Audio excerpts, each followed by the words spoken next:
Good evening, folks, and welcome to Here's the Deal. I'm your host, Shilo. Of course, I got my trusty co-host with me again, Marv. How are you, Marv? I'm doing pretty good. How are you doing, Shiloh? I am doing good. It was nice out today, so it's hard to believe that it's December in North Dakota, but it's been pretty nice up here lately, Uh, like the last week or so. it's been too nice, I think. Yeah, that's Oh, for sure. boy. We'll Yeah, just blame, we've had. we'll just blame it on the governor. There you go. Yeah, our governor who dropped out of the presidential race. Yeah, well, we're starting to see things pick up here, Shiloh. So, Yep. District 30 announced, I think it was either earlier today or yesterday, we got 3 people going up against the established members of District 30. So, um, I've seen that. just Justice Amundsen for House, Dave Charles for House, and then Adam Rose for Senate. I already sent an invite out to Justin to see if we can get those guys on with us because I want to know what they're going to do for the Bismarck area and overall for the state. So that'll be exciting. So I'm hoping we start seeing more of this coming up because again, like we've said, if you're a candidate, if you're running, we want to have you on. We want to Yep. talk to you. We want to know what you stand on. We want to give you your voice. So, Yep. uh, No matter if we agree with you or not, right? right. That's right. Um, so I'm kind of excited for tonight's show. Mark has been on my radar for I think 3 years now. He did a lot of stuff out here in 21. I know he's done a lot of speaking in North Dakota. He's met a lot of great people out here. So I Mm-hmm. uh, I bumped into him at Cole's wedding, and I'm like, "Well, do you want to come on the show with us?" And he said, "Yeah." So, for those of you that aren't familiar with Mark, um, he is the co-founder and president of the Center for Self-Governance. If you go to our website, that htpodcastnd.com, I do have a link for their website for their foundation, what they do up in his actual guest page. So once we get done with the show, if you want to go check him out some more, it'll be right there. You Um, bet. Other than that, we won't be doing a Friday show this week. I have a prior commitment, so we'll be back on Tuesday. I think we got a couple different guests that we're working on trying to get on. I just don't know who it's going to be yet, so you're all in for a surprise. Anyway, with that, if you don't have any other announcements, Shiloh, let's get to it. Nope, that's fine. We'll bring Mark on. Good evening, Mark. How are you? Hey, Shiloh. Hey, Marvin. Thanks for having me on. It's good to see you again, Mark. Yeah, nice seeing you. Yeah. You bet. That was a fun wedding. Yeah, it was fun. It was a lot of fun. I'm still mad about it though. So I can only imagine why. No, so here's the story why I am mad. Cole's like a little brother to me, has been for a few years now. So like it's always been awesome. And so I knew the engagement announcements were coming. Yeah. And he sent me a bunch of photos and he goes, "Can you help me with an announcement?" And so here I'm like, why do I need to help you with your engagement announcement? And he actually sent me a link for his announcement for retirement from the North Dakota House. Mm-hmm. I'm like, man, you're killing me, because he sent me like 5 or 6 engagement photos, like boom, boom, boom, boom, boom. And then there was, "Can you help me with this?" And I opened it up. And I'm like, that is not what I was expecting, sir. Right. Yeah. But no, it was a lot of fun. I just talked to him earlier today. It sounds like he's having a blast. So That's it's great. a loss for North Dakota, but it's going to be a huge addition down in Missouri. So, well, out of loss comes causes people to rise up or shrink back, and this will be a real good test for North Dakota's willpower. And hopefully, his moving on will cause others to rise up and bring great things to your state. well, and I'm kind of hoping that we see Phil run for Cole's spot in that district. He was great running mate last year or in 22, and yeah. This may be the opportunity to get him into the Capitol. So that'd be awesome. So you guys are doing amazing things in your state. So let's hear a little bit about you, where you're from, and how you got from point A to point B. Well, I ended up in your state at the invitation of I can't remember his name, but it was related to showing a film or introducing a lady named Jeanette Finicum, whose husband was shot and killed in Oregon in 2016. We came to an event there and ended up meeting Reed Christensen, and we ended up staying up till the wee hours of the morning talking about the country and North Dakota. And they ended up inviting Center for Self-Governance back for our training. So I created Center for Self-Governance in 2011. The reason why is because I want to know what self-governance is and I want to know how to do it. Nobody can give me a clear answer.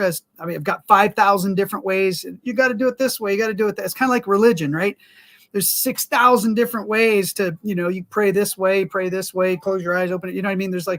And I was like, I could not get it. So I just created Center for Self-Governance so I could research and figure out what self-governance is for myself. And 14 years later, I have 6,500 students, 43 states, over 450 elected officials from school all the way to the state. We'll have our first congresswoman. I'm not going to say who yet until she's officially sworn in, probably in next week or so. But we'll have our first CSG student that's a congressperson. And anyway, we're just growing, researching. I get the privilege of teaching in a class, but I see it more as I'm a student. I'm like a graduate student in the class, learning myself. And we just made amazing discoveries about self-governance and how to do it. I've met amazing people like you guys in North Dakota, Cole and his brother Reed and their family, and others, Steve Nagel and many, many others in North Dakota. And it's just been a heck of an adventure, and I just love it. I absolutely love it. Before I got involved in CSG, I was going to buy a 45-foot sailboat so I could avoid you guys and then just sail on the ocean and then be my own independent sovereign citizen, if you will. My floating country and kingdom where I would never hurt you and you wouldn't hurt me until my boat broke. And then I had to interface with you to get some fuel and stuff. But this has been a much better journey. I just really have been very thankful for self-governance and what I'm coming to understand it as, and the people I've met. It's an amazing country. I know we're struggling as a nation. I know there's a lot of polarization and division, but for me personally, the outlook is amazing for our nation and what's coming in the future, in my personal opinion. I know a lot of people are like, what? This guy's off his rocker, smoking something weird. But I'm very excited about the future and very thankful for my journey and meeting people like you. So before you started the center, what were you doing? I was looking at a 45-foot sailboat. No. Like, okay. Yeah. No. So I'm retired military. I grew up in the military. I was born in England, raised in Korea, served my entire Air Force career in Tokyo, Japan. I'm retired. Then I ended up getting an undergrad master's degree. I served 2 years at a university in Tennessee with Christian college students, and then I got involved in this. Okay, so when you talk self-governance, what's kind of like the base that you start with your classes here? So like if somebody wanted to know a little bit more, kind of like a nutshell day one class, what's kind of the first things to expect? Well, we have different kinds of training. We have foundations in self-governance for people who are kind of like me, like what is it? We have biblical origins of self-governance for faith-based people who are like, well, what did Jesus mean when he said deny yourself? And then we have our bottom line civics and politics. It's a mesh between self-governance and politics. It's kind of like Shilo was telling me before this show started. He's like, hey, I've been involved this long. And he says, I just got involved in politics. And I'm in my back of my head, what I teach is, sorry, Shilo, you started politics as soon as you came out of your mom's womb and started crying for food. Politics is not a Lyme disease that we need a vaccine for. Okay, we need to stop locking down our potential as humans. Politics is something we do every day. And that's my favorite class because it really opens, especially Gen Z, who I have a lot of students across the country who are Gen Z, who are just kind of disaffected by partisan politics. They just kind of see it as a Lyme disease, and so they avoid it, and they ignore older people, and they think their parents are nuts. All this crazy stuff that's been indoctrinated into their heads. By the time that 2-hour class is over, they have a completely different viewpoint on what politics is. It's not a Lyme disease. It's something they do because they're human, not because they're black or white or aristocracy or Joe Biden or whatever. It's because they're human. I love that class. And then our leadership in self-governance, that is probably our bread and butter of our training, is to teach people how to lead in self-governance. And so that class is more in depth for people who want to go a little further. They want to apply it in their individual lives. They want it to affect their relationships and not just conventional politics like in Bismarck City Council or the state legislatures, things that happen in my community and how I interface with people. And it grows, it spreads. It's like fruit, and it's quite enjoyable. So in a nutshell, that's what we do. Well, in the community leadership, that's huge, especially with North Dakota. I mean, yeah, we have our principal cities, but we have a lot of smaller communities that are out there too, where they kind of feel like they're lost in the dark sometimes. Like their voice is heard, they're ignored. Yeah. Yep. So like that community level leadership, that's huge, because a lot of your community leadership that you have now is usually a pastor or something like that. It's not necessarily somebody going, hey, we need to take the wheel on getting equipment up down at the park, or we need to pay better attention to what's going on with people blasting through town at way higher speeds than they're supposed to. It's more of a, when I think governance, like for me, it's faith-based or not. I've always said, the 10 Commandments is a solid set of rules to follow. You really can't argue any of the 10 things that are listed there. And so, I've always watched North Dakota politics. I haven't been boots on the ground involved. It's no secret that up until 3 years ago, I wasn't registered to either party. And it's because I didn't think that I should have to pay to have a R or a D behind my name when it came to going to the polls and voting. Because you do your research, your candidates, and you vote for the person that you think is going to get the job done. Right. We are a red state, so, years of voting Republican there. But for me, like, I look at the government model, I look at the way our communities, we've spent so much time ignoring what's going on. Now we're scrambling to catch up, scrambling to get ahead of things, scrambling to things that have already happened. And we're finding more and more that this stuff's been on our books for years because we weren't paying attention. Absolutely. Kind of like toxicity in the body. We were busy eating, and then when we felt the pain, we got involved and went to the doctor. It's the same principle when it comes to government. We tend to see government as a person, but it's actually a system, just like our body is.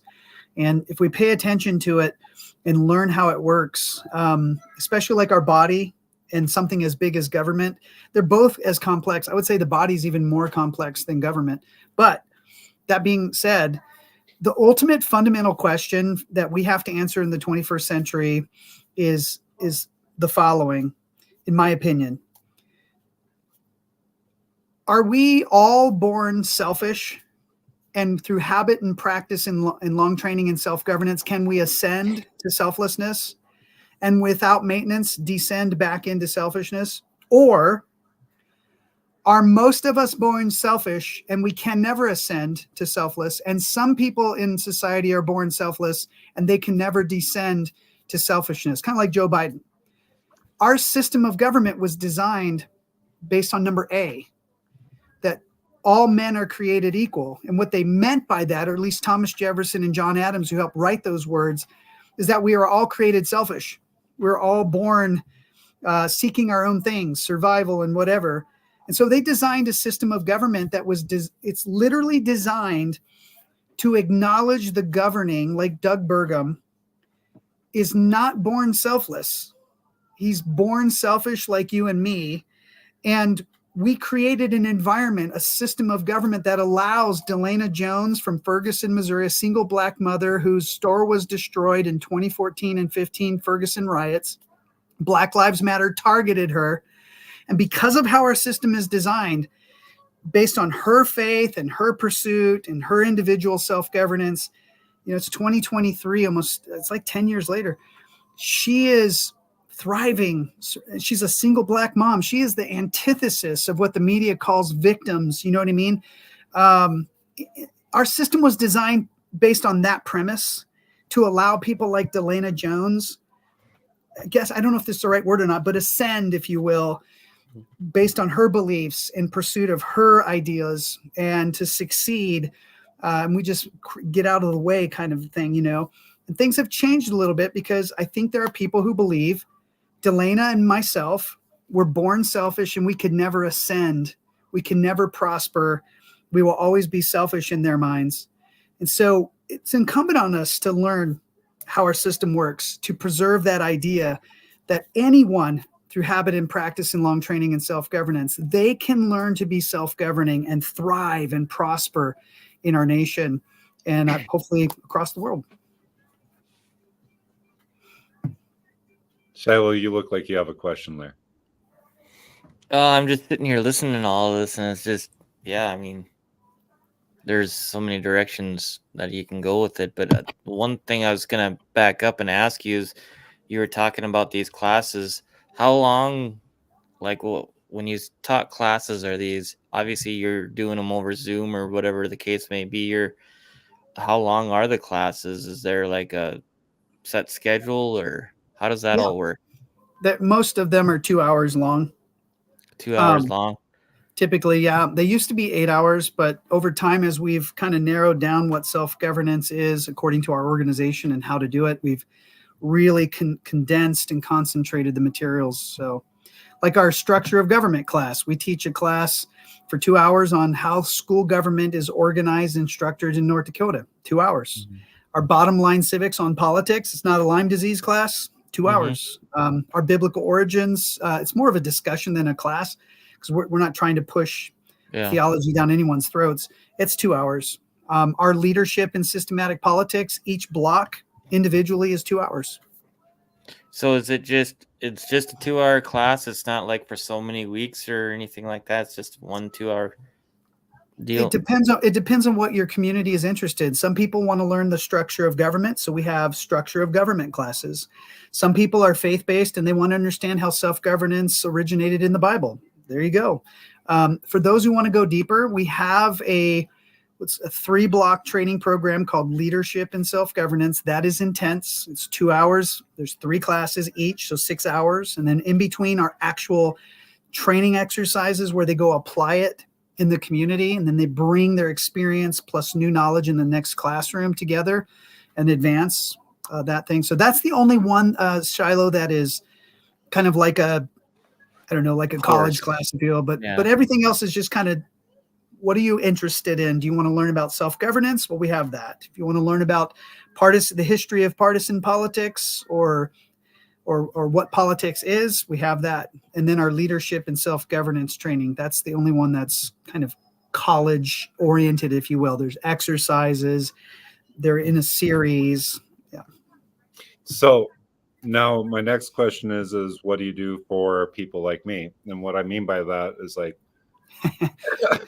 I have a super kind of crazy work schedule and then everything else that I do. Like, so if I want to do one of these classes, can I enroll in it where I get a link for a video because I get up at 4:45 in the morning where I can sit and like my morning coffee and just kind of go through the class? Is that an option that you do, or is it all kind of in person or Zoom or stuff like that? Because like when you came to town this last time, I think it was my Saturday to work. So I was 8 to 5. There was no way I was getting over to it, and trading a Saturday away is like pulling teeth, if you know what I mean.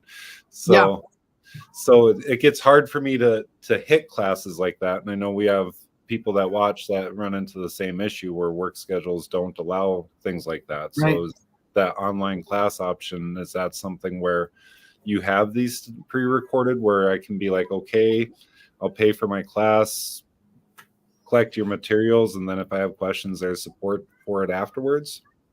Yeah. So when we first started, it was all in person, word of mouth. And then, of course, we discovered Zoom and Skype and all that. And then we added online, in person, or live. In these last 2 years, we have been working to add self-paced, which is what you're asking, is do we have self-paced? We don't have all of our classes in the self-paced realm, but we are working towards that. So our foundation in self-governance, all of those things are online. Our regional government class, our city government class. We have some of our state constitution classes that are self-paced, but we're working towards it because we realize that's a thing. No, I just saw a thing on my screen that somebody said hello.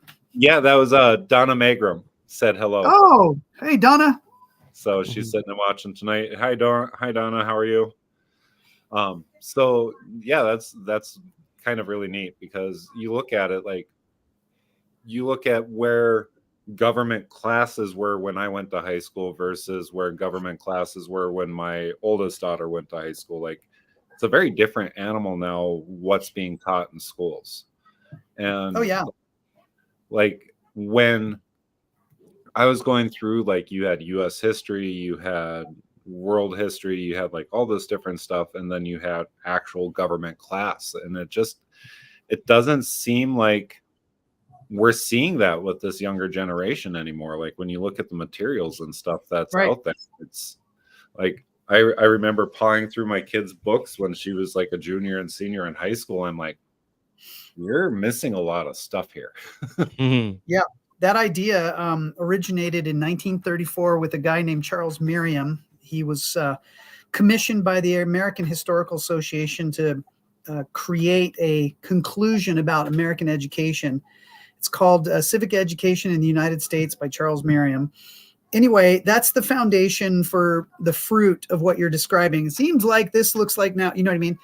And he lays out that entire modus operandi, that methodology for making the conversion. It didn't really start until the late 40s. His ideas he planted the seeds, but they took root, they sprouted. One of his colleagues, a guy named Morton Grodston, in 1960, wrote a chapter 12 of Goals for Americans, commissioned by Eisenhower. And in chapter 12 of Goals for Americans, he outlines a change in civic education that's tied to his colleague Charles Merriam back from the 1930s, okay? And the key, just to summarize this, it's the difference between the system that believes that you are born selfish and can't ascend, you're born selfless, can't descend. And they refer to that system as marble cake federalism. Imagine a cake, it's all marbled together, the boundaries aren't clear. High school kids, Marvin, are taught that marble cake federalism is a 21st century interpretation of American government. The contrast to that is the system of government that's pre-Charles Merriam. It's called layer cake federalism by Morton Grodston, chapter 12, Goals for Americans, 1960. And in it, high schoolers are taught that layer cake federalism is a 19th century interpretation of American government. Now, in Merriam's 1934 document, he says we need to spend less time talking about U.S. history, those kinds of things. So when you talk about your daughter, the time it took to transition from that began in the 1960s. So whatever you guys saw during your high school, whatever, 8th grade social studies, whatever it was, it's going to look different than the modern millennial, Gen Z, et cetera. They are more in the marble cake is new, layer cake is old. Spend less time learning the history, the philosophy, more time letting governing bureaucrats take care of mixing the federal and the state government together. And so I would argue, Marvin, that the source of what you're describing, the fruit was planted, the seed was planted in 1934. It was watered during the 1940s. And it started to sprout in the 1960s. And so reverse engineering that is what my organization is highly focused on, is making layer cake great again in the 21st century empowering people to become political juggernauts based on self-governance principles, and then restoring layer cake, at least balancing it with marble cake, or at least restoring layer cake in the 21st century. Well, and the big thing with layer cake, that, if I'm wrong, please correct me, that the biggest part of layer cake is your local governments, your small governments, your most powerful forms of governments, which are your townships and stuff, correct? It doesn't focus as much on the federal level. It focuses more on individual levels, working all the way up to federal instead of just going bump and slapping it all together. Right. So literally the public school curriculum in North Dakota tells kids that marble cake federalism is where the federal and the state government's functions are mixed, and layer cake is where the federal and the state government's functions are distinct and fixed. So we use the words boundaries and controls. So the boundaries between the federal and the state would be fixed and distinct. So you'd have certain controls here, certain controls there. And in terms of the amount of controls, you have to be really cautious in the 21st century, because Miriam collaborated with the National Civic League during the early 1900s, between 1902 and 1911. The National Civic League is responsible for creating charter forms of government for local governments, counties, and cities, basically allowing them to look like they're self-governing. But what they're doing is they're weakening the testosterone level of your state legislature, which in our system, our layer cake, the state legislature is the strongest of all of the components in our system of government, even stronger than Congress, except Congress can make laws that are applicable generally to the nation. Your state legislature is the most powerful component in our layer cake system when you calculate the number of controls. So, for example, former Representative Cole Christensen introduced personhood in your state. Yep. And that personhood law basically makes the case that when you guys enforce your laws or interpret the laws, so for example, if you had AI, artificial intelligence, and some corporation, Great Plains Software out of Fargo, let's say, and it becomes the CEO becomes Mika, the artificial intelligence that runs it, and then Mika coordinates with Vital, another AI from Deep Venture Capital in Hong Kong, which is a voting member of the corporation. And so it starts to go down these really weird rabbit holes. But fortunately, former Representative Cole Christensen opened the Pandora's box for you guys in the state of North Dakota through your legislature, for you in your community to have the conversation. Should Mika be considered a person? Should Mika be a CEO of a human corporation? Should Mika be allowed to be a voting member of the corporate board, legal corporate personhood? Should Mika own a copyright, a patent, be able to own property? Should Mika be able to enforce laws, vote in Cole Christensen's place?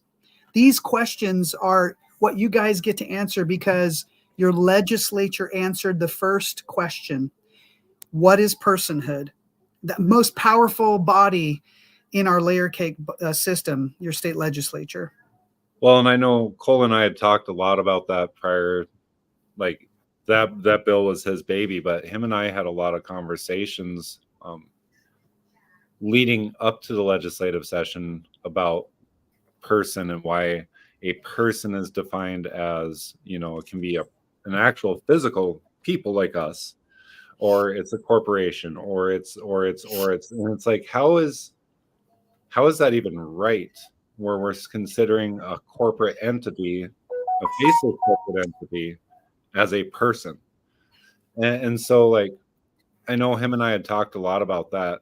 And so, like, even when I go out and speak, or when I'm looking at pieces of legislation, or people have me looking at petitions and stuff, like, that's the first thing I'll do is I go through and I scratch out anywhere it says person and I change it to either a citizen or to people, so that you remove that corporate entity from that legislation. So right. Like the voting right bills, the property tax bills, the stuff like that, like when I look at that, like that's the first word that I sit and look for is person, because anywhere I can scratch that out to propose an amendment, I'm going to put people. I don't even really like using citizen, because then it sounds like you're still kind of citizen kind of gives a property value. You're a citizen of this country. It's we the people. So if I can get away with using people or individual, like, I'll go that route. Citizen, if I have to do something for smaller communities, yeah, I'll use the citizen role a little bit more. But it's crazy when you think about what they've done. The other big bill Cole brought forward that was really amazing was the primary parenthood bill. And I think he had spoke with you about that too. That one was amazing too. I drafted the personhood bill and the parents are primary stakeholders bills. The reason for that is because it comes down to a fundamental question: who creates personhood? Do you and I create personhood? Did God create? Did Allah create personhood? Did aliens? Like what is okay? And so the fundamental issue we have is, if you and I as humans, which I presume you guys are human, I hope you're human. No, Shilo's got funny things on his ears. I was wondering about that, right? I don't echo. Yeah. And every once in a while has a glitch, right? Right. So the word personhood is such a critical statement about fundamental beginnings, fundamental being. So in the 11th and 12th century is when the idea was proposed about giving entities that were made up of words personhood status. So corporations, corporate personhood. And so it's not a new concept. However, attorneys, the lawyers guilds or the advocacy or the however you want to parse it, their culture is very much steeped in, this is 1,000-year-old idea that has precedence, and it has protected people from liability. It's protected people from being destroyed, endless lawsuits, and then you focus all the energy on the entity. Now, the downside for that is that we've become a liability, risk-averse nation. We're afraid of things.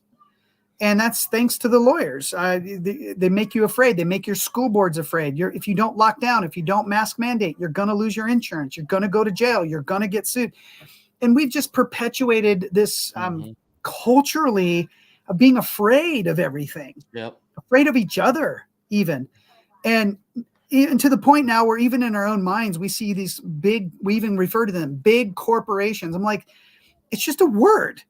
And there's a couple people controlling it, and they've got a ton of money. That's really the only thing, and that money can cause influence.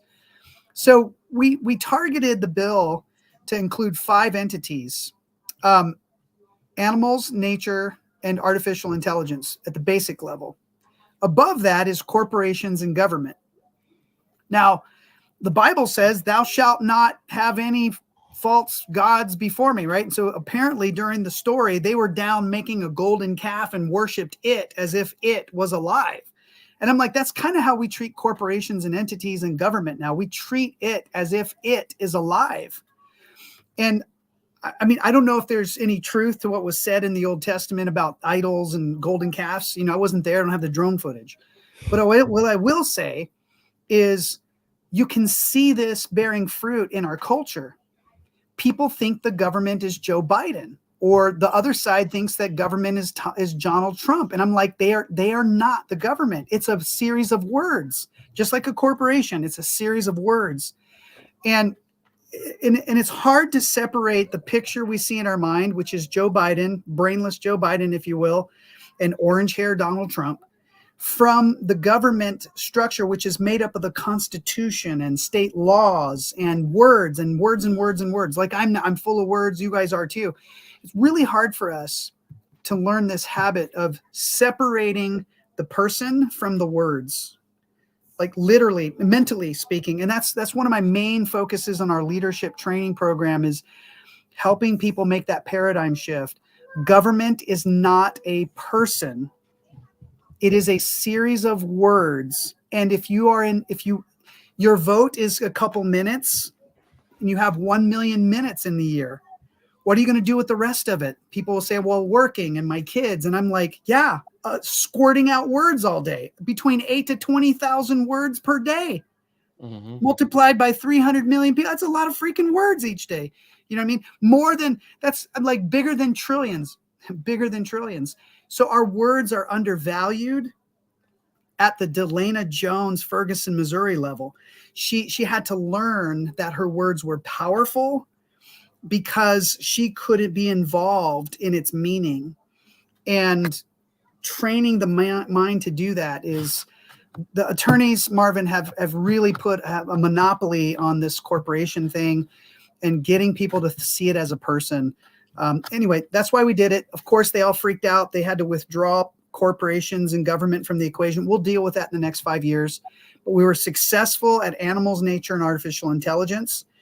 And as a result, artificial intelligence is such a big deal this year. You guys are ahead of the curve in your state. I'm so proud of Cole and you guys banding together and opening the door, because now you guys get to be a part of maybe forming an AI commission.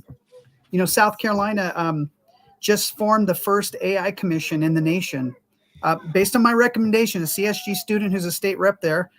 And the Pandora's box started with Idaho and North Dakota passing the personhood bill law into law.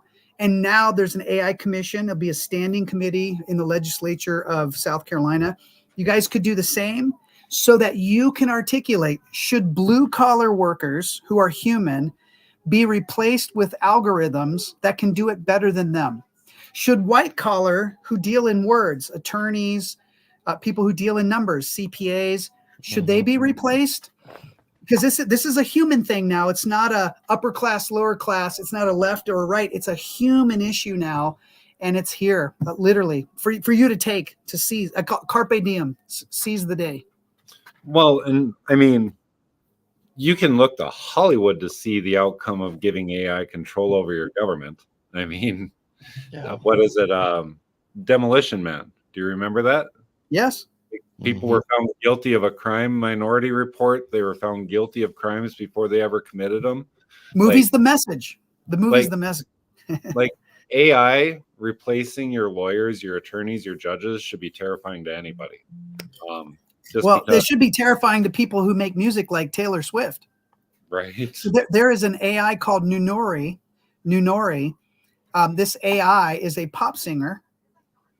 AI pop singer that has a contract, a legitimate human to AI contract. So contracts, not just the music industry and Taylor Swift and her being replaced.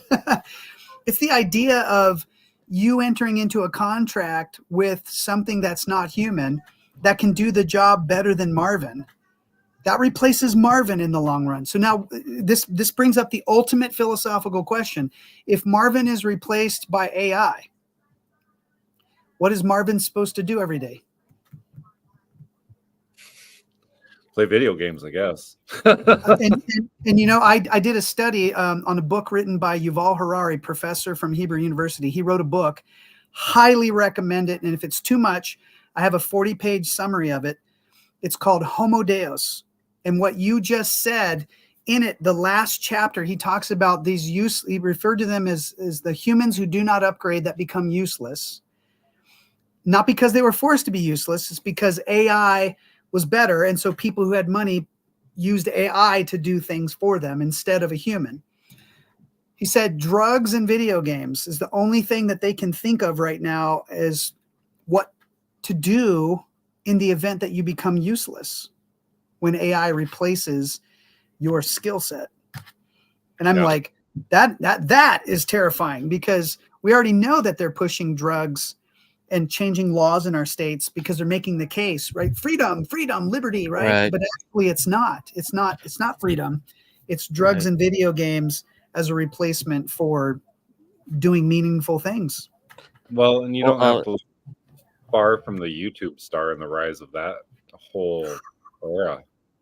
Sorry, Shilo, I didn't interrupt. Well, I was just gonna say that, you know, at work they're pushing, we do a lot of, so I'm in the safety. I do safety for a company out here in the oil field, and so we have to do a lot of reports and different things like that. And they're even pushing it on us to use AI to look at our emails and write our emails and different things. So basically, there's a few things going on, kind of like what you guys are talking about here, but they're making it so we don't have to think and what's going to happen, because Absolutely. look at these generations.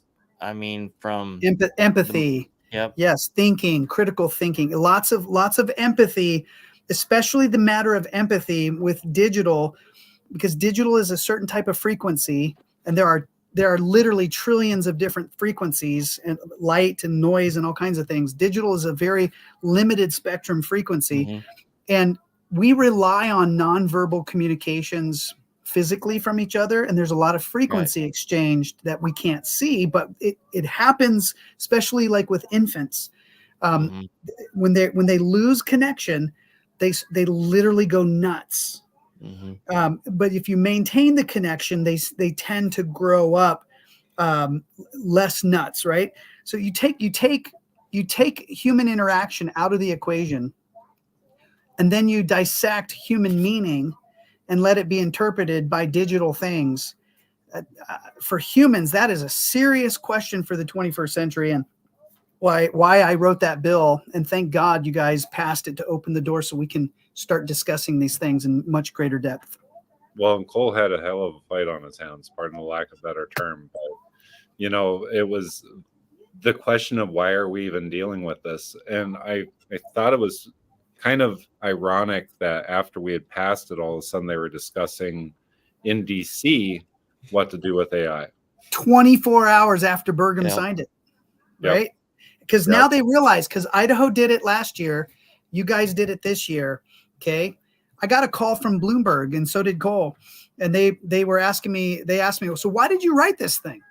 Why did you, Cole said that you drafted this. Why did you do this? And I said, I'm going to say his name. His name is Zach. I said, Zach, because I love humans. How about you? I said, your job deals in words, and OpenAI deals in words. And obviously we know that its accuracy is low, but it has what's called AGI. It's related to the ability of AI to learn, to accumulate and adapt. Mm-hmm. And I said, Zach, in the future, it's not a matter of fear. It's a matter of how are you going to adapt to your words being supplanted by AI, which can put out a story 70 to 80 times faster than you can. Well, and even if you look at the church aspect, I mean, there's software now that'll write a preacher's sermon for Sunday morning. There's AI now to put out case studies for attorneys. Mm-hmm. Again, we're coming to a nexus, and the opportunity for you guys to as humans, and this is why I recommend, if you do this AI commission in your state through the legislature, make it a standing committee, and do not put AI experts on it. People who created the problem should not be driving the conversation. They should be testifying and having people like Shilo and Marvin on the committee asking the questions. How does this That's impact? one hell of a committee. I'm just going to tell you that right now. Right? Put you guys in charge of the AI commission to ask these questions, not in the terms of just saying it's all evil and bad. Like, what are the positives? Right? Yeah. But we need to consider the negatives, and that is jobs are going to be affected in the next 5 to 10 years. Correct. Bottom line, jobs are going to be affected in the next 5 to 10 years because look at attorneys, look at what Marvin brought up, writing the reports for you, Shilo. So your speed with which you produce something, what are you going to produce for your company if AI can do it for you? Right? Yeah, that's true. Yeah, I see where you're going.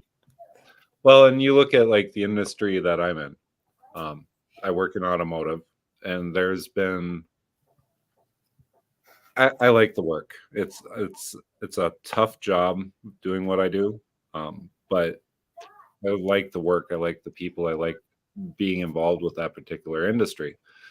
But you look at the old saying that you have in automotive.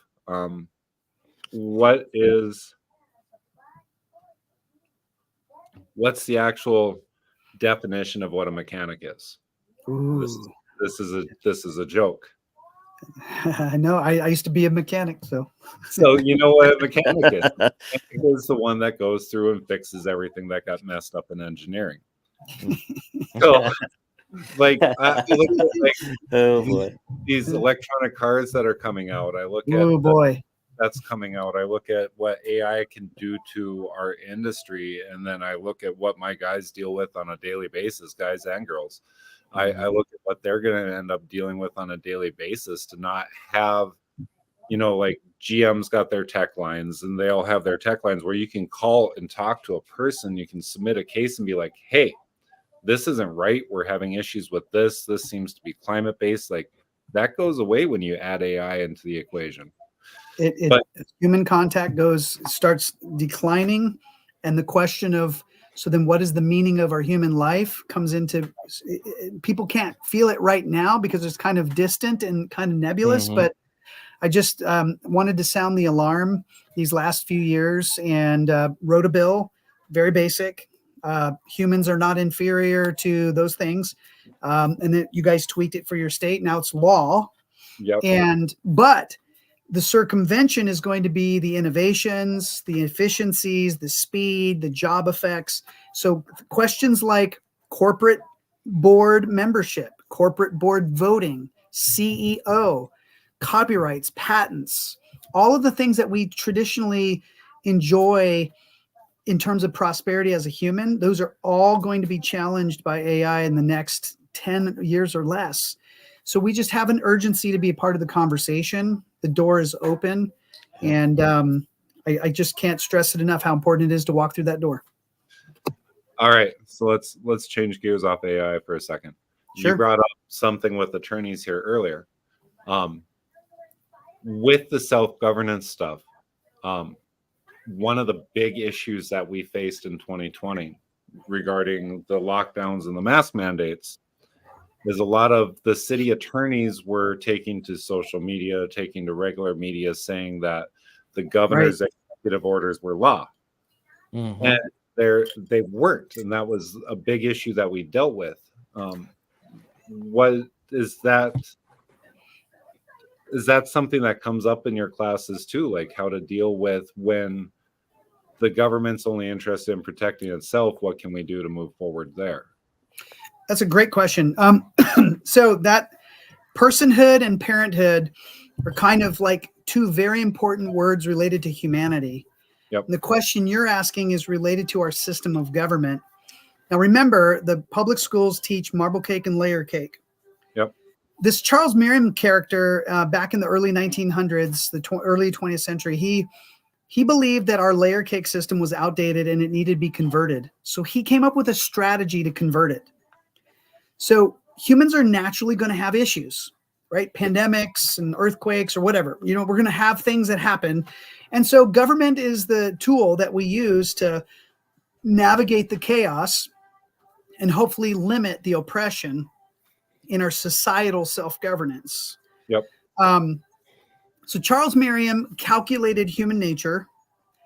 He designed a new structure of government.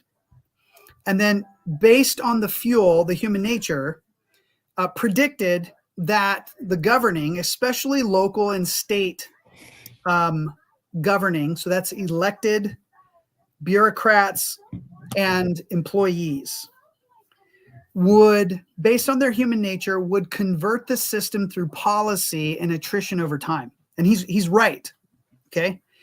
One of the symptoms you saw was the COVID lockdowns, the pandemic. But let me go a little bit deeper under the hood and leave you with a solution with action. Okay. So in 2019, a group of governors got together and they were trained on pandemics and handed packets with pandemic policy. And this is what you do in case of a pandemic. I don't think Governor Burgum was the governor in 2019. I don't remember. Yeah, he was. Was he the governor? Okay. Mm-hmm. So then 2019, the pandemic planning And then 2020 in March, we have Washington State, the first to lock down, and then Idaho, Republican state, locks down number 2. Yep. Okay. So you have Washington, Democrat, Idaho, Republican, 2 different governors, 2 different partisan groups, but they both implemented the same lockdown procedures. That policy originates with that organization. That organization, which I haven't named yet, was created in 1906 by Teddy Roosevelt at the council of Charles Merriam, the professor I told you about, whose idea is let me come up with a strategy to convert the layer cake to the marble cake because of things that are wrong with it. I'll use human nature as the fuel, and it'll take time through attrition. We'll gradually, with 35,000 cities, 16,000 public school districts, 3,084 counties, we will eventually convert them into regional governments, of which today there are 97,000 of those. Okay. And we'll do this through the process of the association movement, which includes the 1906 National Governors Association. So in 2018, so the year before the pandemic planning, the World Economic Forum signed an agreement with the National Governors Association to implement what Klaus Schwab, the founder, wrote a book called The Fourth Industrial Revolution. So Governor Burgum, if he was the governor in 2018, would be a signatory of implementing the Fourth Industrial Revolution. So it's not a conspiracy theory. It's, you go to their website, you can find the press release. I would counsel your listeners and even you guys and the AI Commission, call it the Fourth Industrial Revolution Commission. Okay. I like it already.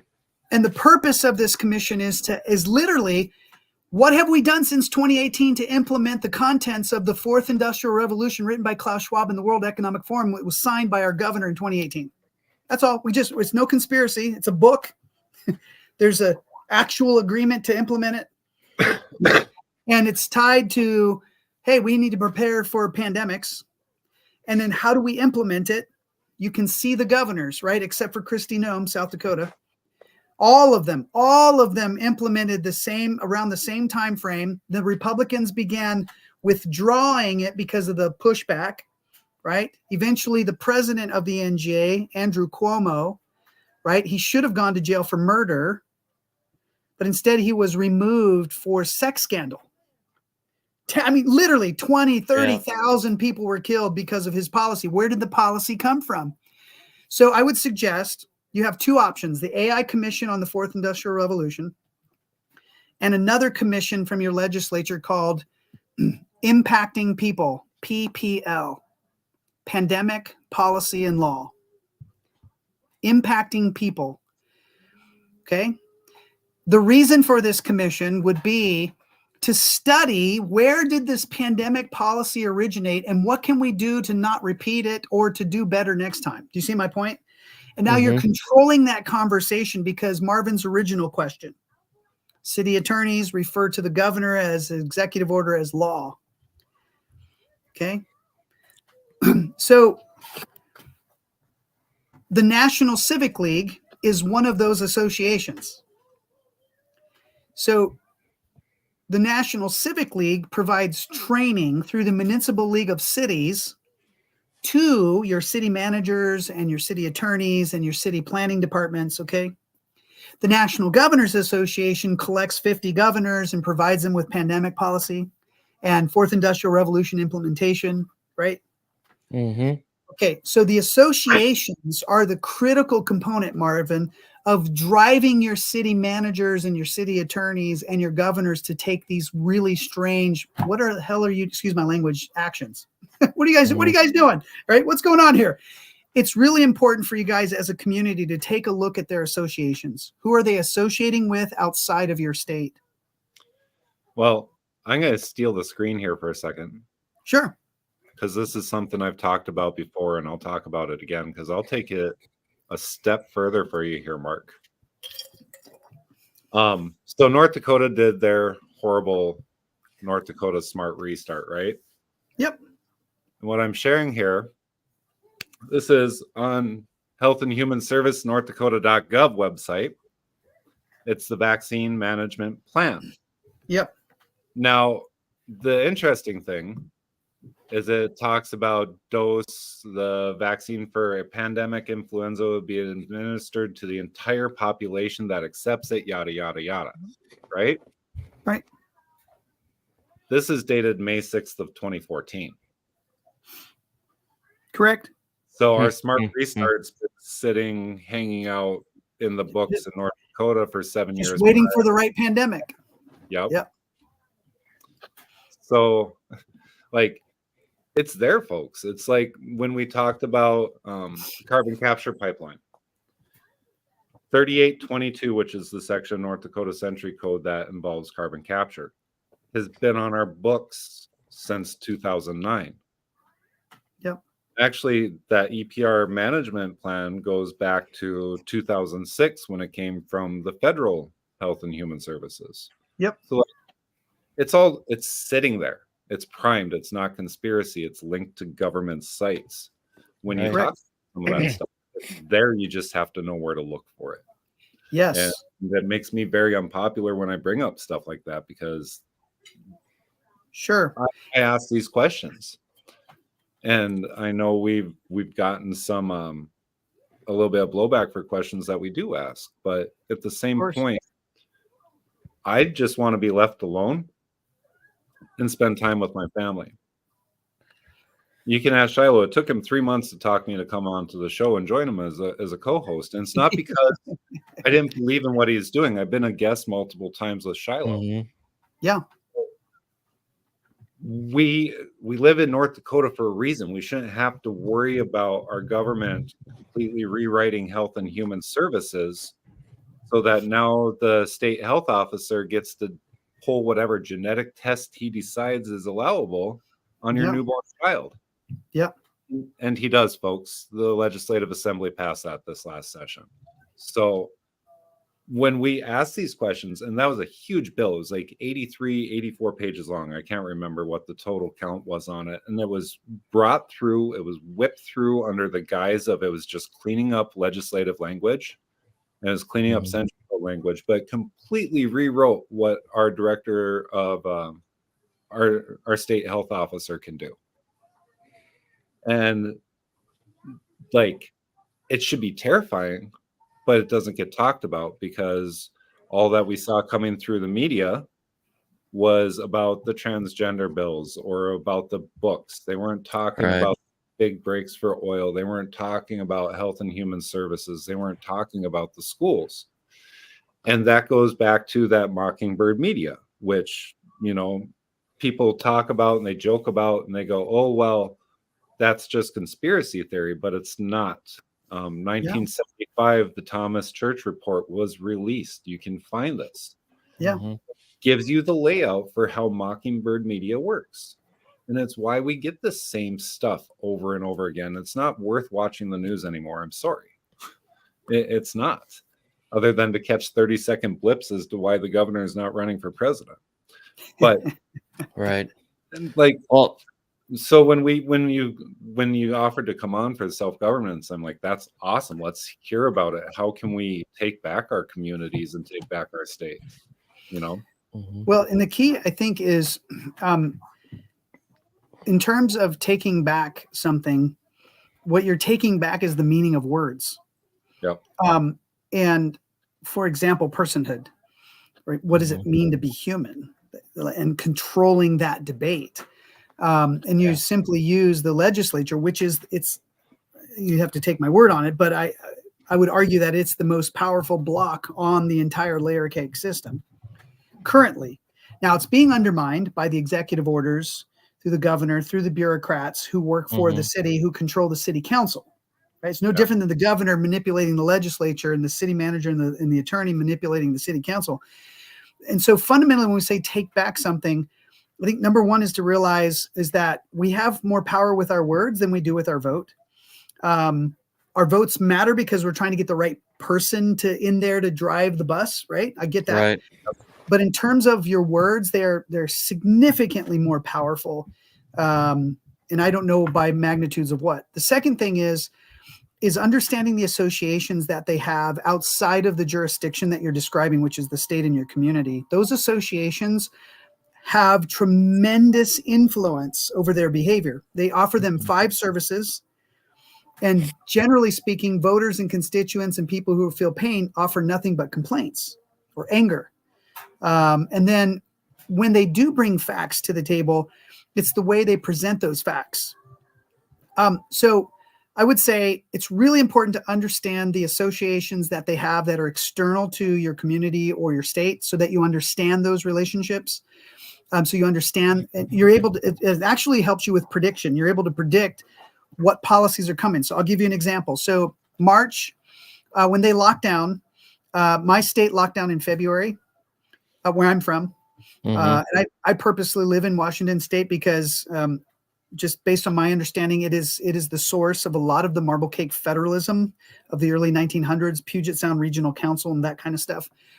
And so I just like, let's run. I'm going to go move to the fire, man. And sure enough, they locked down first.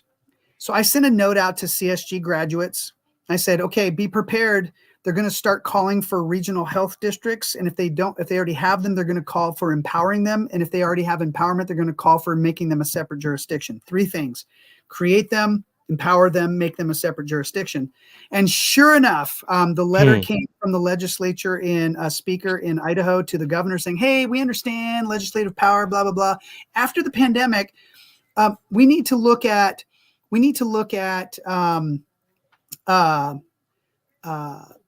implementing regional health districts in our state.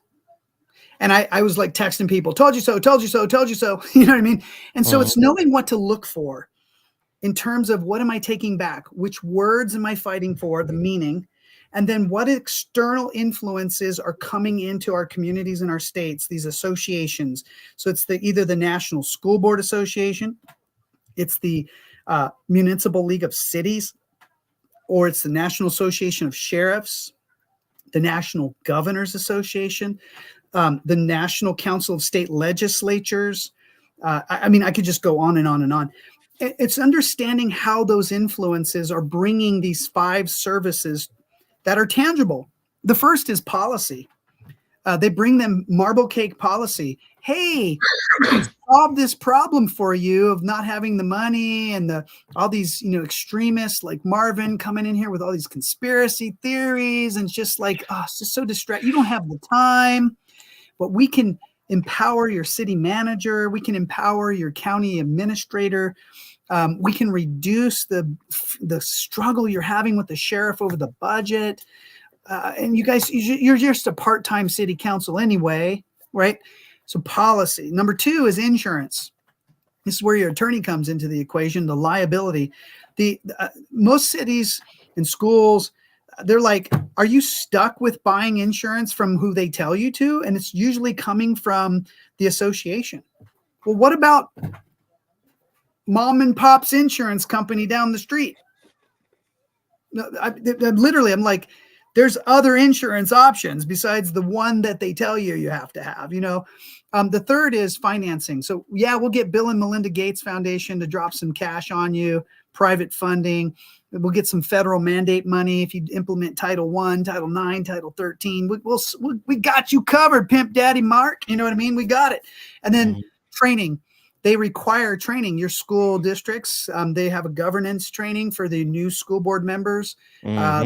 And that training is going to be offered by the North Dakota School Board Association, which is tied to the Consortium of School Board Associations. Anyway, the associations, right? And then the last is advocacy. Hey, school board member, I know you don't have time to go to Bismarck. The North Dakota School Board Association will represent you. We'll be your advocates, okay, in the legislature. So now you have a conflict of interest. Parents show up to the legislature. North Dakota School Board Association shows up. Who has more influence? So the secret sauce is we're not just fighting for my belief. I'm fighting for the meaning of words that involves all humans, parenthood, personhood, political weaponization of labels like domestic terrorism, things like that. Secondly is understanding the external influences of the associations. And then number 3 is the bureaucratic administrative state. So North Dakota passed a law. It's the Administrative Procedures Act. It is modeled after Charles Merriam's 1946 Administrative Procedures Act. And the purpose is to transfer legislative testosterone into the bureaucrats. And that's why you saw the relationship that you did. So we need to figure out that code in the North Dakota Code. And I've got some recommendations there. Practically speaking, is consider miniaturizing the Administrative Procedures Act for each distinct department, agency, bureau within the state government. Microtizing the Administrative Procedures Act or miniaturizing it for each one specifically. So the Department of Health. Consider miniaturizing the Administrative Procedures Act specifically regarding the Department of Health. Now, what will happen is you bring your idea to the table, okay? Case in points, all your data, all the stuff which you try to do on this show, and people just our eyeballs, like I'm talking, eyeballs roll in the back of the mind, what? But you get it in the hands of the right legislators and to the right committee, kind of like, as Cole called me and like, what do I do? Which one? It's like A, B, C, D, go, go, go. Speaker meeting, chairman that, do this. Next thing you know, he's got a hearing. Next thing you know, he's able to change a mind. Next thing you know, he's got a vote on the floor. You can do the same with the Department of Health. You can also do the same when it comes to liability during the next pandemic. In terms of like how city managers and attorneys refer to this executive order stuff. And you can make it clear regarding liability, for example. You can make it clear regarding administrative procedures of the Department of Health by miniaturizing it. I'm working with Senator Lee from the state of Utah on the REINS Act. The REINS Act is to rein in the 1946 Administrative Procedures Act. As you can see, bureaucracies at the federal level, it's easier to see. You guys felt it personally in North Dakota. It's hard for people to empathize, from Washington state to North, you know what I mean? I get it because I study it every day. But for most people, it's like until they feel the pain, guys, you've got to have a mechanism for casting your net when they feel the pain. And do not be prejudiced when they feel the pain, because you're going to have people on the left who feel pain, perception or reality. You're going to have people on the right, perception or reality. You got to cast your nets and be able to help them during their pain and find some who will learn self-governance. And I'm not doing that as a selling point for my organization. On their own, if you can. Learn how to be self-governing so they become future leaders like you guys and Cole and Reed and others are becoming, and quite fantastic at that. So words and their meaning, understand where the external influence is coming, start miniaturizing the Administrative Procedures Act, and then lastly, regionalization. There are 97,000 regional governments. The idea was created by Charles Merriam. He wrote the book in 1935. He was on the National Resources Committee. It's called Regional Factors in National Planning. It's a 200-page plus book. He's basically the author of it. And in it, he makes the case, exactly what Marvin was saying. I just want to be left alone in my state. And why are we having to do this? He literally articulates what you said, Marvin, on page Roman numeral 7. The fact that state boundaries are firmly embedded in the Constitution has led to a search for a means of injecting regional governments into the framework of the American nation. It is in this way that federal systems will find solutions to the problems caused by the separation of powers. Quote. And so regional governments are the replacement for your schools and your counties. Cities become the headquarters of the region, and then the state becomes an administrative unit, and the nation eliminates or weakens the Congress, and the executive branch and the judicial branch become the new Roman Republic. So instead of a Senate and a Caesar, you have a Senate and a magistrate. A Caesar and a magistrate in the future. And everything I'm telling you is based on my research in Charles Merriam. Consider him the architect of this conversion. And if you learn a little bit about him and his ideas and his beliefs, we can untangle the genetic code of that conversion and start to reverse engineer it.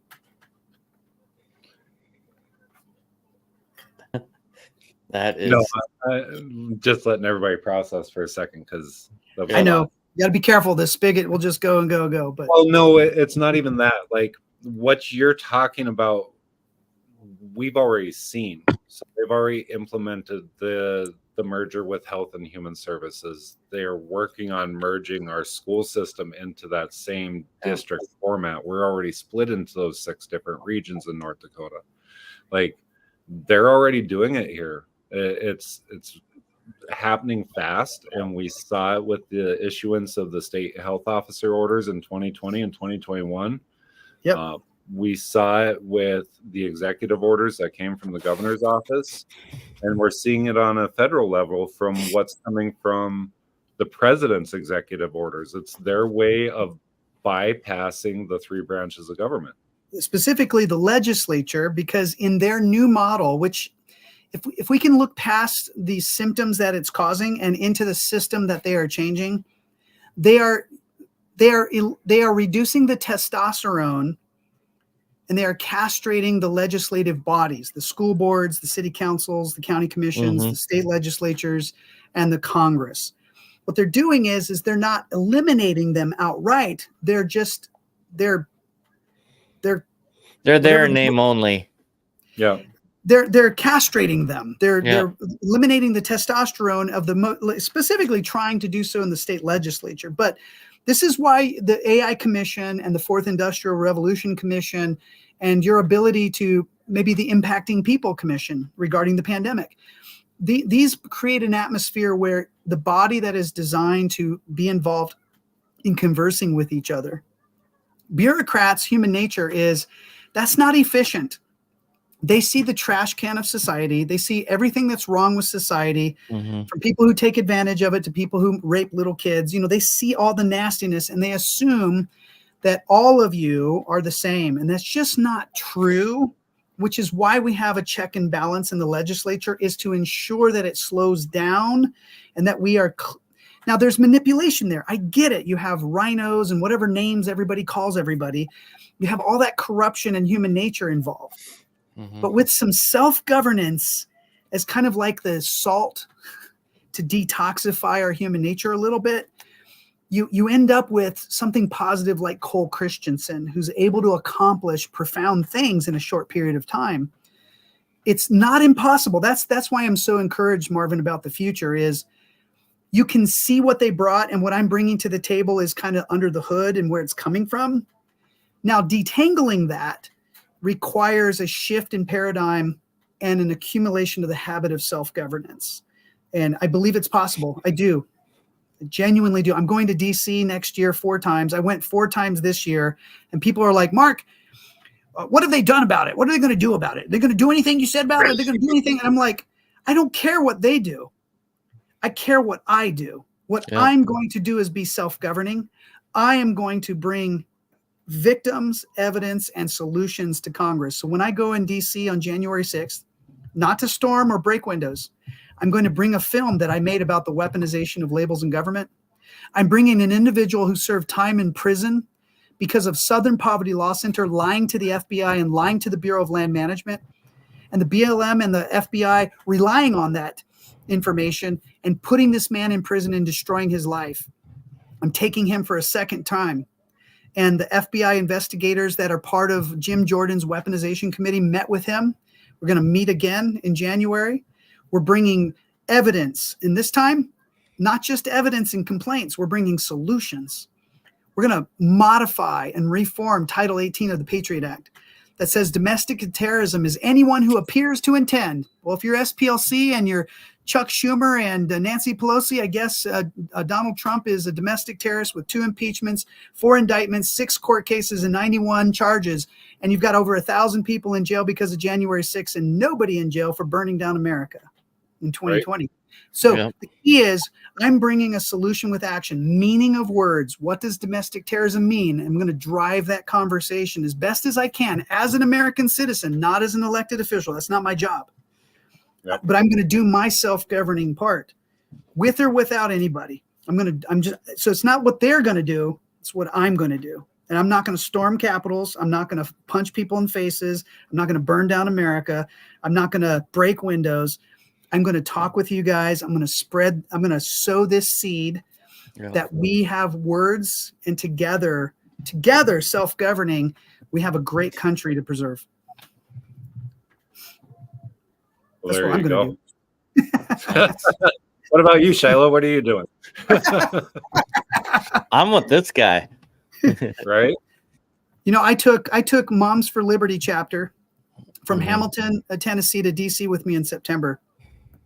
And they had Antifa standing outside their houses at night in the middle of the morning, coercing and intimidating them, which is Title 18. It's the definition of domestic terrorism.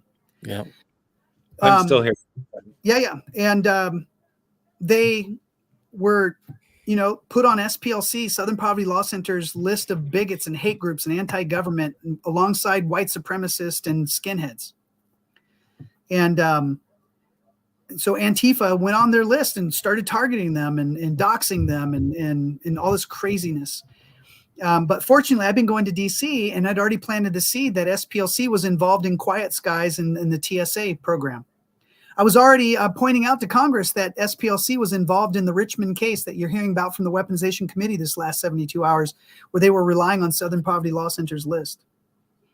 I've been to DC showing them that the Southern Poverty Law Center has influenced the Department of Defense, the Bureau of Land Management, the IRS, and regarding our private tax status. And so now Congress, through that Weaponization Committee that's headed up by Jim Jordan, is now looking into very tangible things about how can we repair the system. And they literally, Jim Jordan in his tweet said, next year I'm looking for legislative solutions. Guys, I've already written 3, and I've got people that are joining me now. Like, I'm not sure what to say. Let's just say that somebody who's on the Quiet Skies list, who made a big public stink about it on Twitter in the last week, is going to be joining us in DC. I'm bringing the prostitutes and the lepers, the poor and the people who don't show up to the table. I mean, the elites who don't want to show up to the table because they have some kind of weird agenda about who we are as humans. Mhm. So I decided I'm going to bring Hamilton County Moms for Liberty, and I'm going to bring lepers like Eric Parker from the Bundy standoff in 2014, who was, in my opinion, did not receive due process. In my personal opinion. Now, I'm not an attorney and I wasn't in the courtroom, but I've researched the depositions, I've researched the videos, I've researched the court cases and the transcripts. And so I'm going to take those guys, I'm going to take those people to DC and let them, because they asked me, by the way, sorry, I'm going on. This is really passionate to me because Jesus was labeled an insurrectionist, and the Pharisees and the Sadducees and all of their leadership wisdom weaponized the Roman government to murder, imprison, and torture the guy. The Catholics did it to the Protestants. Protestants did it to the Puritans. Puritans did it to the Quakers in the Salem witch trials. Jews got handed to them by the Germans and are now being handed to them by the Hamas and all this other craziness.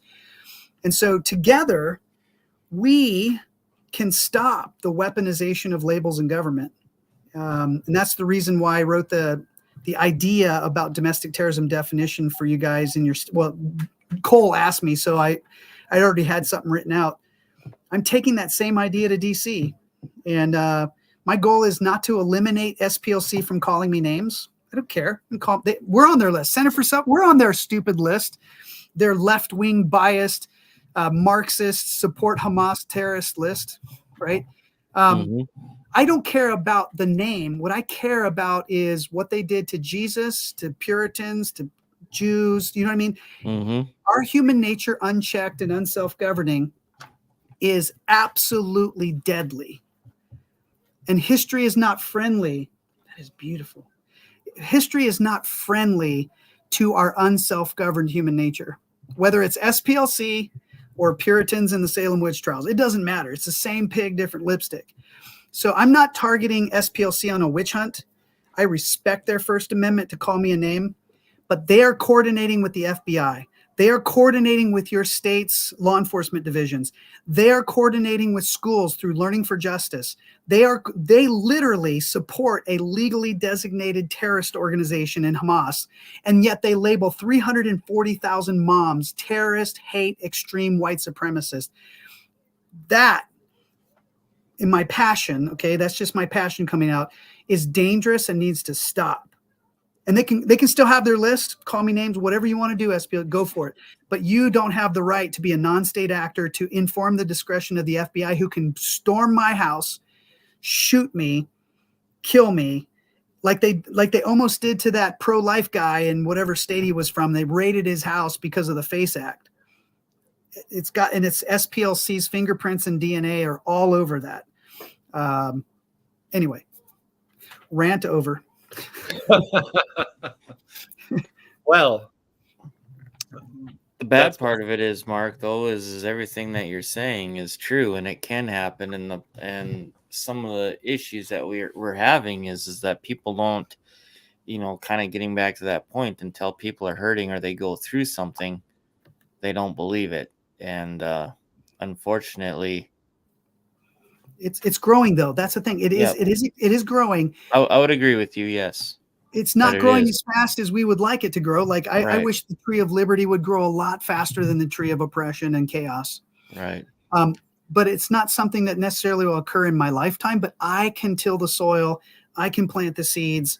I can Yeah. water them. I'm not capable of causing that growth. And you guys had the young man who was ran over. He was murdered Yep. because the Grand guy Forks. thought he was an extremist. Yep.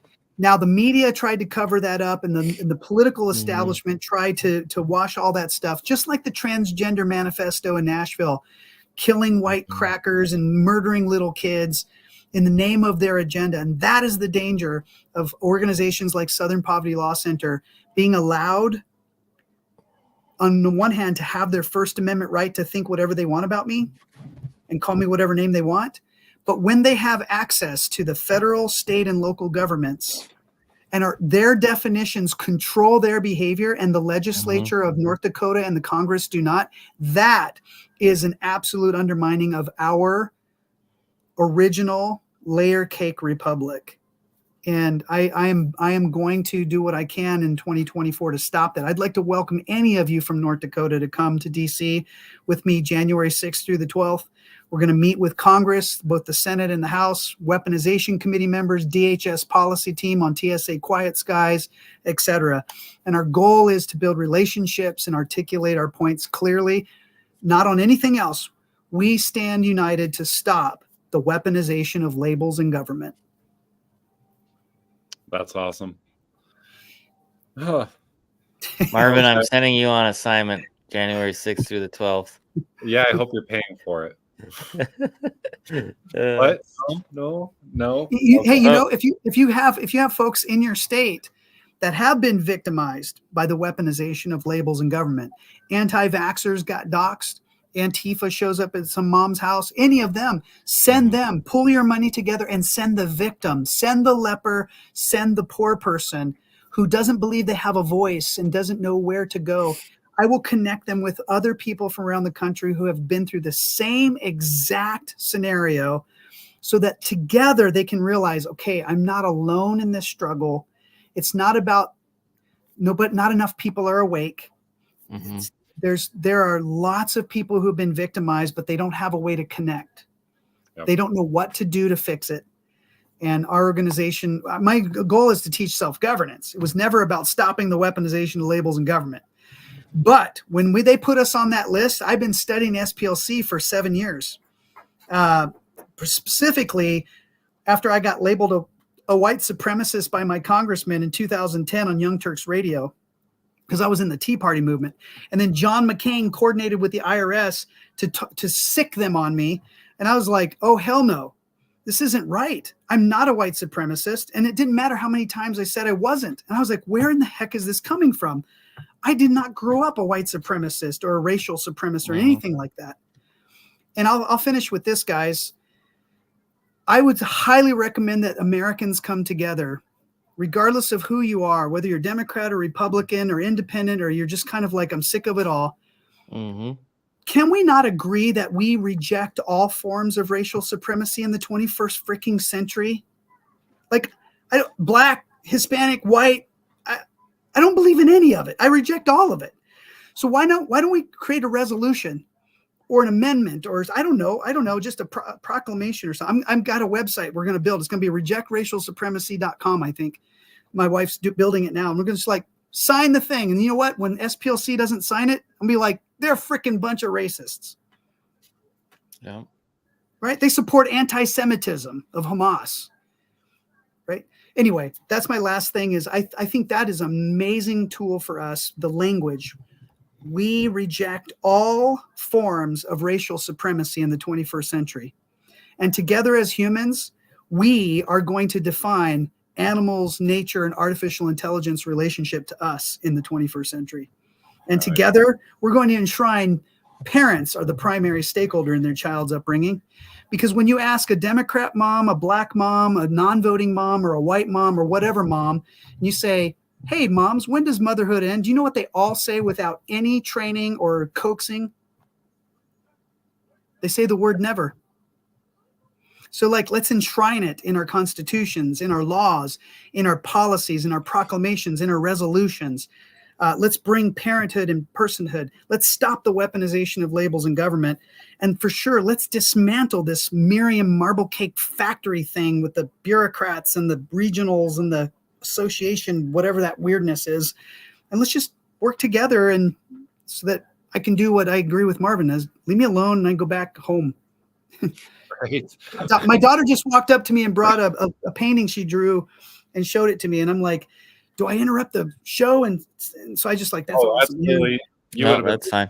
Like our kids pop in. Yeah. Okay, cool.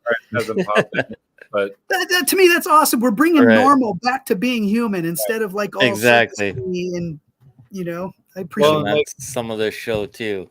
Yep. Well, like our house, we don't dance around the conversation. You know, if my wife and I are talking about a bill or if we're talking about something in the news, we don't earmuffs our daughter so that she doesn't hear it. Like, I have a saint of a child considering, she went campaigning with me last year. And when I go to meetings, there's a good chance she's sitting in the back. She's like, God, Dad, do I have to go to another meeting? Yes, honey. Yes, I'm sorry. Mommy's working. It's going to be a faster one. Can't bring my iPad. But but we're also homeschooling. So like for her to be able to go see this stuff, like I used to go to these meetings when I was a kid with my dad, at the township meetings. And when my dad was up testifying on range management and stuff like that. So like, it was kind of the way I grew up. And I'm glad she's growing up this way, and I hope that she never has to do what I'm doing, but at least she'll know what to do. Is hopefully my goal. My daughter's 6, and my wife and I are like, how do we train our daughter to be self-governing? And it just kind of hit us because we're studying this all the time, so we just started experimenting with this thing. So, how you tell your kids like candy isn't healthy? And they need to eat this healthy thing like spinach or whatever is considered healthy. And my daughter, it became a conflict between adults and this little kid because they tasted and they saw that the candy is good. It's kind of like David saying, taste and see that the Lord is good. Mm-hmm. I can say that all day long until you've tasted and seen, you know what I mean? How do you know? Same with the candy. It's like, that freaking tastes good, man. That tastes sweet. It made me happy. I was energetic. And then my parents come along and they lie to me. Right? They say, this is healthy. So my wife and I came up with this, we realized the hardest thing about little kids is that we know that we're eating for our healthy cells and we're eating for the healthy bacteria in our gut. The problem is our kids can't see that. They don't even know it exists. So they're like, you will do as I command you. We just became the oppressor we hate, right? Of course, we need to, right? You got to eat that. I'm telling you to eat that, right? So what we did was we took electron microscope pictures of healthy cells and healthy bacteria in the gut, and we put those in front of healthy food, and then we took unhealthy cell pictures and unhealthy bacteria and put them in front of the candy, and we just asked her the question, do you want to eat the candy because it tastes good and will turn your cells and your bacteria and make them look like that? Or do you want to eat the thing that you don't like to make your healthy cells? And you know what she said, guys? It brought my wife and I to tears. Or well, I mean, almost for me, like almost to tears, was when she said, I was eating it for you guys. And then she said, I'm going to start eating it for my healthy cells. I'm telling you, man, that was just like, boom. And my wife, it's now in our training program for self-governance. It's like, we don't realize what we can't see. So we try to say it and people haven't experienced it. And this is where I have a hard time with, is because I can see this, you know what I mean? I'm like, trust me, guys, trust me. I've learned now just to talk with people, especially those who have felt the pain. And at the moment they feel the pain, ready to speak the words and with pictures that will help them see it. It was profound, guys. It was a very profound moment. And so we've started teaching our kids, because we have other kids in our homeschool too. Take care of your health, not because I said so. Take care of your learning, not because I said so. Take care of your things. That's because I told you to. Take care of your relationships, not because we're telling you to. Take care of those things because they're yours, because you own them, like our republic, this nation. Take care of it because it's yours, not because Mark said so or whatever. It belongs to you. And if it doesn't belong to you, then you're going to end up like Black Lives Matter, right? It's not my country. It's not my president. And so taking care of that, maintenance is such an important skill set. Vocational training and learning how to fix things like cars. And I can tell you guys, it's coming. Learning how to take care of our bodies outside of the healthcare industrial complex, learning how to do it for ourselves, self-governance. It's just an amazing discovery for my wife and I, and we're looking forward to sharing it with folks in 2024. Awesome. Well, speaking of children, I got a 6-year-old upstairs. I need to get ready for bed, and Likewise, mine's hopping into the bath right now. Perfect. So I want to have you on again, but let's wait until after you get done testifying in Washington. That'd be super cool to hear about how the journey went. Sure. And by the way, I'm not going to testify before their committees. You know what I mean? Before you get there. Yeah. Because it'd be really nice to hear cause and effect. You know, absolutely. We've heard the cause. You're going to present the cause, and it'd be nice to see the effect coming out from that. Real quick, I'll give you 2 effects so far. TSA Quiet Skies has been exposed for using a domestic terrorism internal list just to focus on January 6th. And that's because of our evidence we brought on March 6, 2023. Its second cause and effect is the Judiciary Committee just released their report on the FBI using SPLC's list to spy on people practicing their First Amendment religious freedoms in Richmond, Virginia, and that it goes way beyond Richmond. And that's because we brought that evidence to them and we tied it directly to Southern Poverty Law Center, which is what they were not considering at the time. They got the evidence in February. We came in March. We showed them SPLC, TSA, SPLC, and others. And so just be looking for more of that to unveil, along with legislative solutions coming in 2024. Awesome. Well, I really appreciate your time, Mark. I've learned a lot this evening. I knew nothing about most of what you talked about this evening, and it's been very informational for me. So I do appreciate your time, and I'm looking forward to having more of these conversations. I appreciate that. I can be a bit of a spigot, and I apologize to your listeners for that.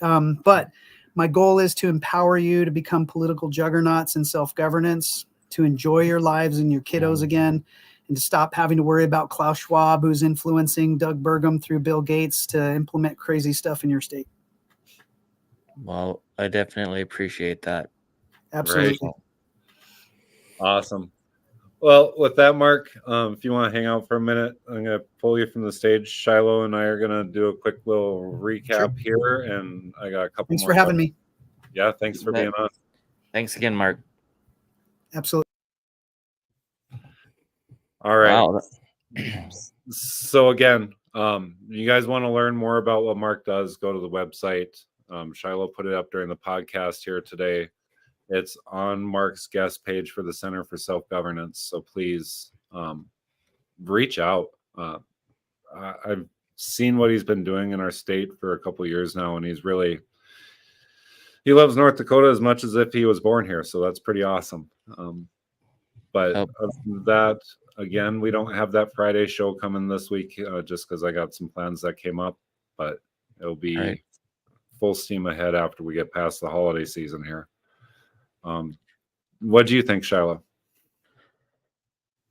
It was pretty amazing for me. I didn't know, I'll be honest with you, and I told Mark before we were on that I didn't know much about him, and so it was gonna kind of be you and him this evening, and I'd pop in when I had questions and stuff. But I learned a lot, and it makes sense to what he's saying, because if if you think about what he's saying, and I mean, even let's take it even with us here with our words and stuff, when we do speak, I mean, obviously we've had some controversy as of earlier and stuff, and so it is kind of backs up what he's saying. Is it's how we use our words and all that good stuff. So it's very interesting to me, and this individual that he was talking about this evening and from the 30s. I'm gonna look into him